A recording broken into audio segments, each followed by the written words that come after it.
Yeah, because I'm sick of people portraying Australia as a place that's racist. It doesn't make any sense in my head.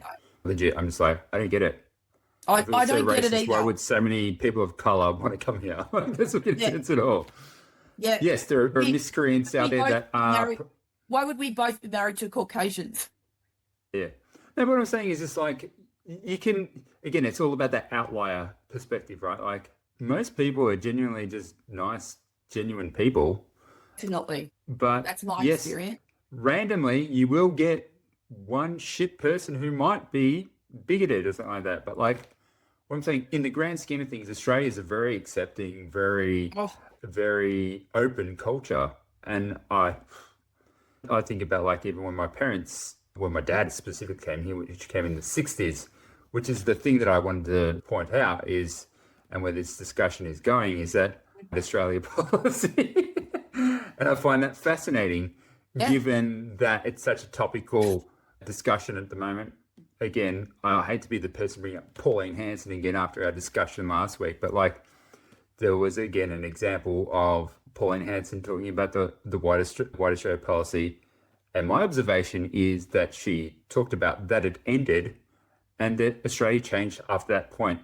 To me, that wasn't someone advocating that they wanted White Australia policy back. It's an odd observation that changed, and so did Australia at the same time. Cool.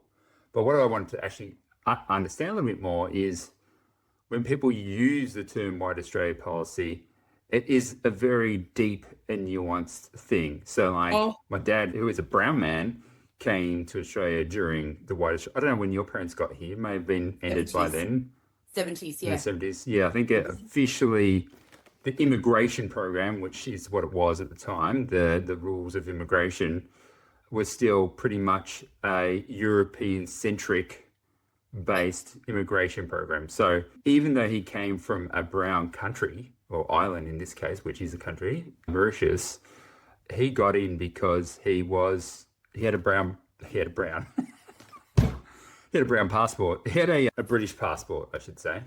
He had a Yeah, British passport, right. which was good. It obviously helped him get in. But again, it was less about his race and more about where his passport, his cultural background. And it's funny, I think about it a lot, and I'm like, independently of, I'm not going to deny that there was any clear want of the Australians from, I think it was like 1905 when this Immigration Act started, that they wanted to preserve some level of whiteness in Australia. Whatever you make of that, if you want to call it racist, I don't necessarily imply today's standards of morality back to 120, 130 years ago. That doesn't make sense to me. It was a different time, different things. And at the end of the day, a country um, is more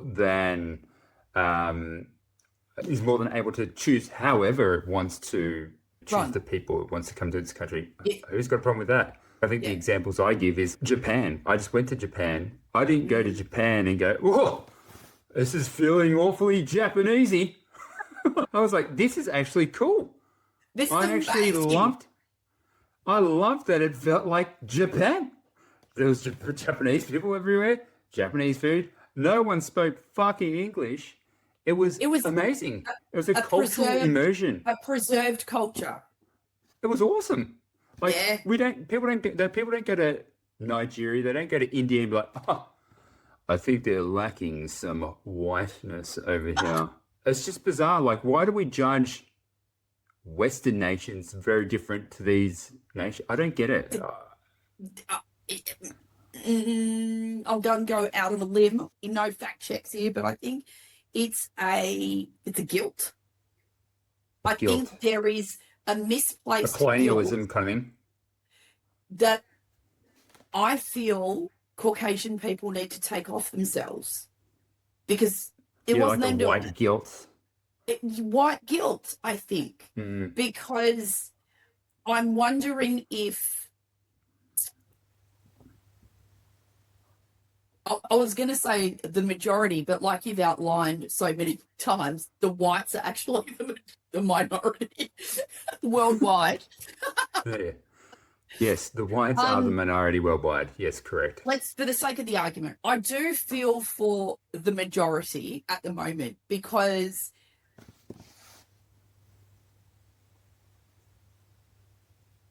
it's like whatever you do, whatever you say, it's wrong. Someone's going to say it's wrong. Oh, you should have done this. It should have been more of this. It should have been less of that, whatever.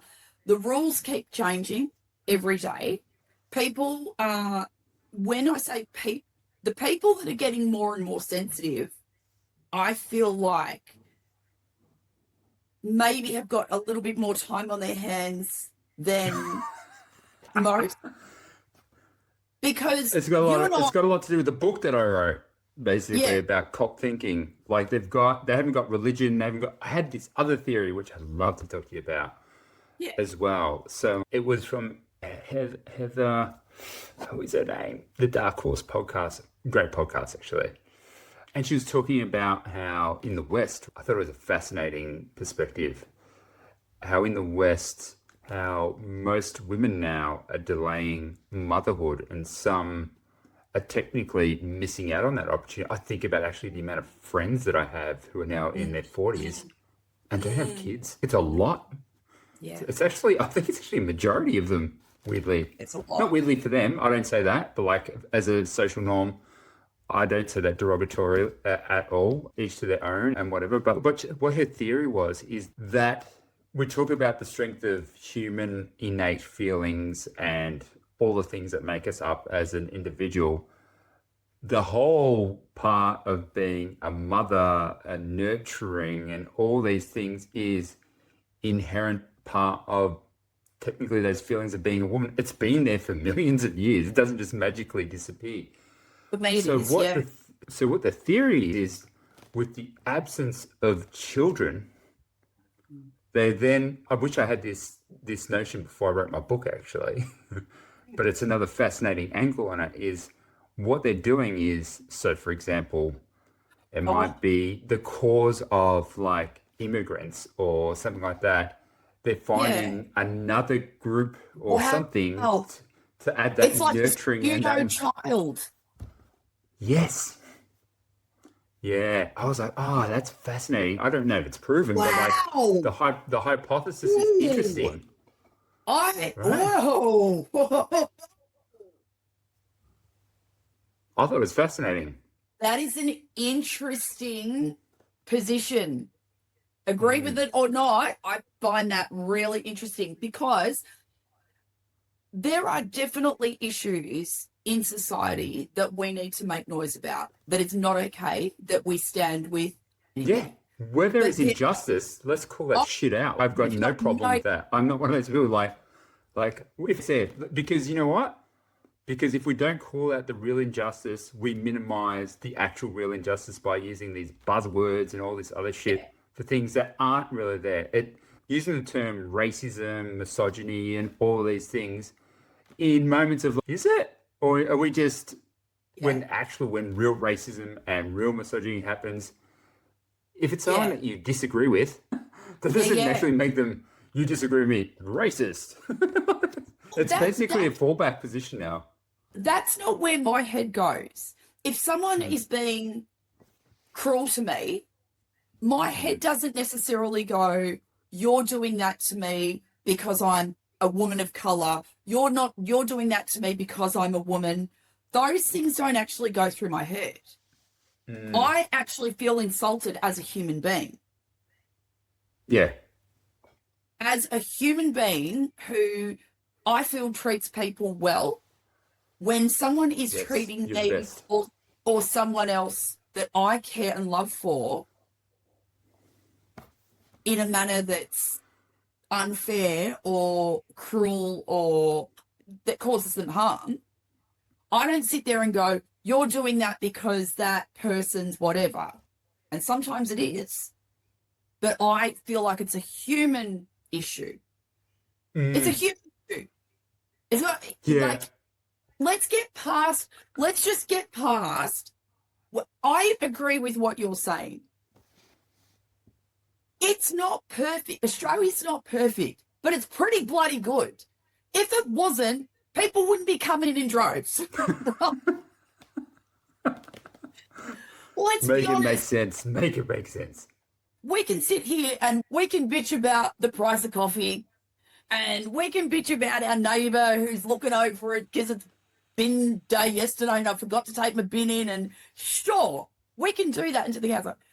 But I feel safe in Australia. I feel, on the whole, respected by a very high percentage of society and the community. Yeah, I don't people- even feel like I see. I feel like the whole "don't see color" thing is a real thing in Australia, and I'm more I think cautious of the, Australia does it really well. and I'm actually more cautious of the people who point it out. I'm like, why does it insult you more than it insults me? Because I'm good. Don't Can talk you to me not be about pissed off on my behalf? Please. how Because that condescending is shit? insinuates that I can't advocate for myself. Your honor to me. Yeah, it's what's that? I think That's I so, was I love it. It's noted as the soft bigotry of low expectations. Soft bigotry. You're going to have to unpack that for me. Soft, what's that?